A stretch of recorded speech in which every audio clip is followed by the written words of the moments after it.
you're unique around the league, how physical you are. I think that's the brand of football we play here. I've coached a couple secondaries that had some physical players going way back to Minnesota, Antoine Winfield. But I think it's been a good luxury because you want guys that can cover and are willing to come up and tackle. And I have a whole room full of those guys. Where's the confidence level at with Jordan Howard right now? Should he be the one that primarily fills that role coming out? Yeah, that's what we're looking at right now. We have some different combinations, but he's definitely a guy that's been taking reps there. We're going to put him out there.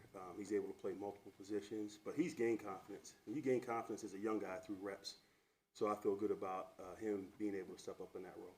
He's one of those that won't really talk about his game. We actually interviewed him a few weeks Yeah. ago. Like, what do you bring? What can you, I guess, speak for him that he brings to this game? Versatility. He can play both safety positions. He can play the buck position. We've also put him out there at nickel with no work, and he's done great. So his versatility is one of his strengths. The thing for him as a young guy is don't feel like you have to go out there and make every play or play perfect. And I think early on that's what he was going through. And when you do that, at times you make mistakes.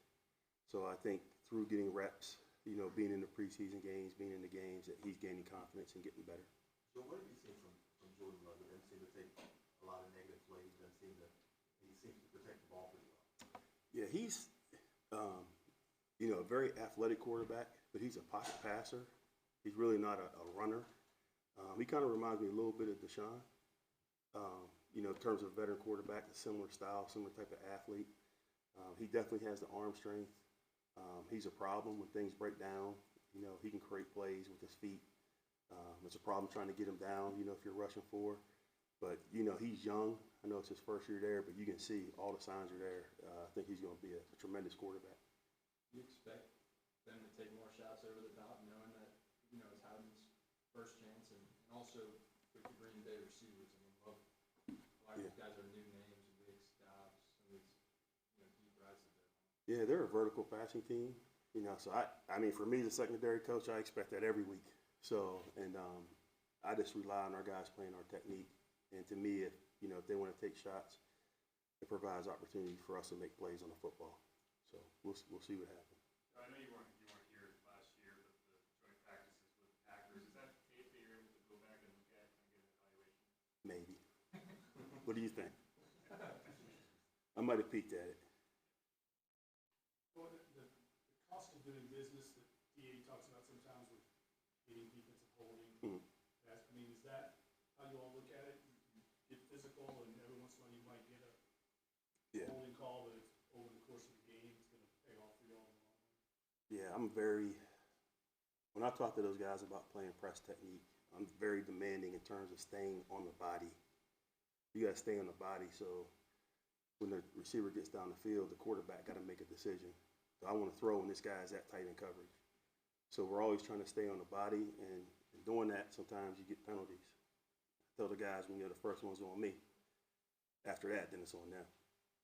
But I really just coach what they're looking for. That's one of the first presentations that I give, is just the NFL rules in terms of, hooking the receiver, cutting off a receiver, grabbing the jersey.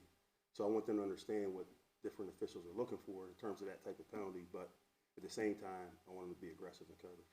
Is there a subtlety to that? I mean, can you be good at hand checking like in basketball and get away with it? Depends on the player. Some guys are a little bit more crafty. It's something that over time you learn, how you can cheat just in terms of your body position, how to use your hands, keep them inside. You just don't want the obvious penalties when you see guys grabbing and there's that extension where you see the jersey pull. The obvious ones are the ones that they're going to call. Joe, are there some crews that are more prone to that? Absolutely. And we're very aware of that, but we're not going to change the style in which we play. Vontae Taylor's still trying to get his first career pick. He thought he had it in the other game. What have you seen from him, and in particular that play that was obviously called out of bounds? I thought he played a lot better. Not that he played bad the first game, but first game was his first experience. His live bullets flying, adjusting to what they were running offensively. But I felt like he grew from the first week to the second week. I thought he played really well. I thought he played well in coverage. He stepped up in the run game. I like his length. I like his quickness. I like his mentality in terms of playing that position. And I think he'll just continue to get better with reps. How do you grade him on, gives up almost like 10 catches, like, you're looking at the nature of the catches, like how the timing and stuff like that?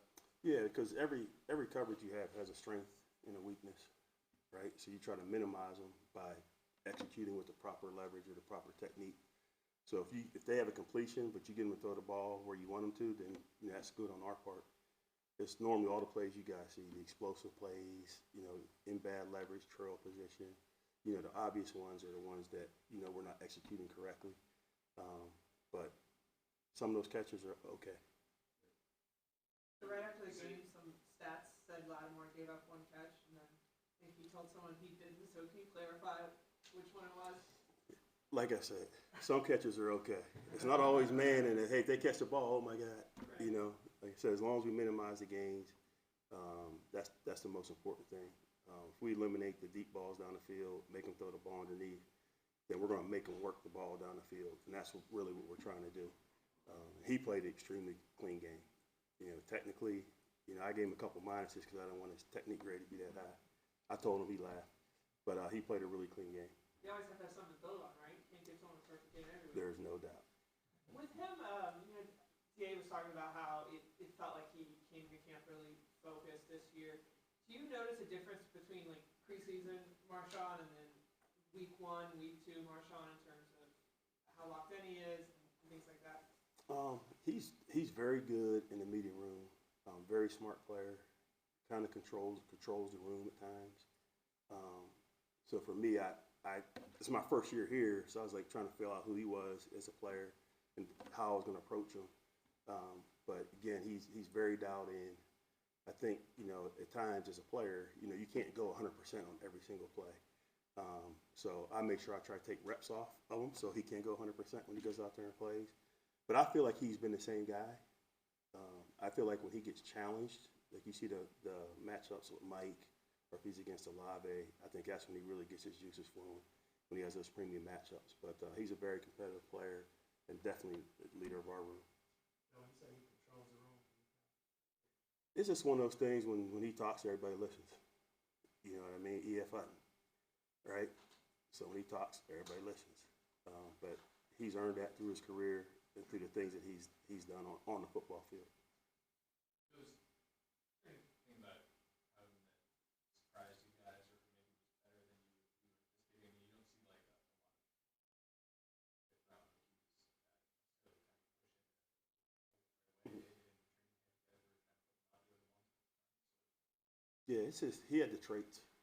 When you look, he had good size. He had the speed, the athletic ability. The thing that probably not surprised me, but the versatility, his ability to play basically almost every position in the back end. And very smart and confident. And the thing early on, as I said earlier, is I think he was trying to play too perfect early on, like not make a mistake. And if you try to play like that, it's the NFL. So they're going to make some good plays on you. But I think once he relaxed and he got those game reps, then you saw the confidence start to grow in him.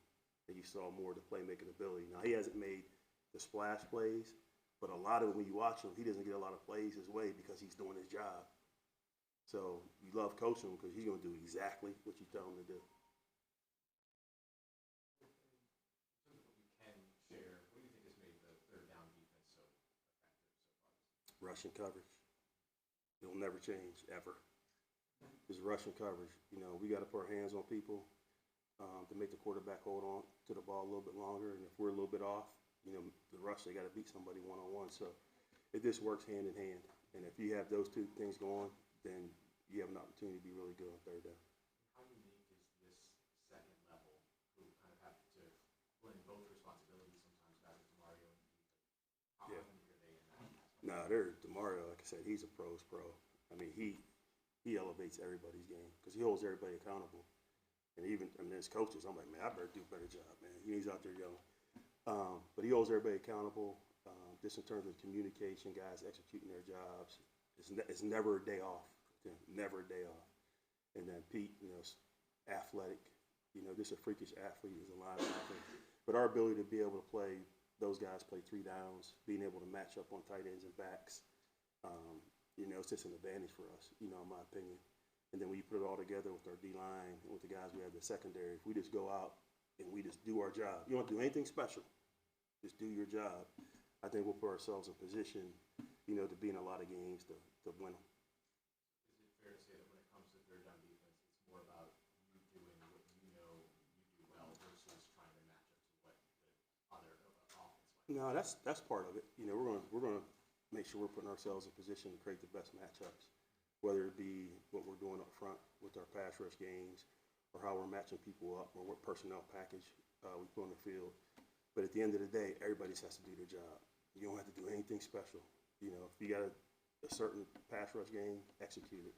If you have a certain coverage, execute it, or blitz, whatever it may be, just do your job. We're good enough across the board. If everybody does their job, then we'll have opportunities to win. You saw a little bit of pass rush from last year. Just what sticks out about it this year? Like just a lot more attacking style. Just what is it about this? Yeah, I mean, Coach Grantham and BY, man, they're great defensive line coaches. I just, you know, sit in the meeting and just listen to some of the ideas, some of the creativity they have in terms of pass rush games, how they're going to attack different protections or combinations on different guys.